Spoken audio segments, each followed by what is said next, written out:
Antiviral, antifungal, antibacterial, anti inflammatory ఈ 4 property సమృద్ధిగా కలిగి ఉందట అలోవెరా.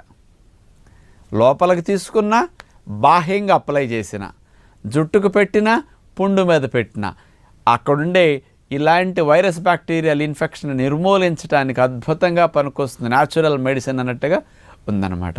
మరి ఇందులో అలాంటి లాభాన్ని కలిగించడానికి ఏ కెమికల్స్ ఉన్నాయని ఆలోచిస్తే salicylic acid, phenols, lupeol, nitrogen, urea, మరి దీంతోపాటు సల్ఫర్, సినామినిక్ యాసిడ్ ఇలాంటి అనేకం చక్కగా ఇందులో ఉన్నాయి అనేది సైంటిఫిక్గా అందించడం జరిగిందనమాట. దీనివల్లే ఇన్ని రకాలుగా వైరస్, బ్యాక్టీరియా, ఫంగస్, క్రిముల నుంచి రక్షించడానికి బాగా అలోవెరా ఉపయోగపడుతున్నదని వాళ్ళు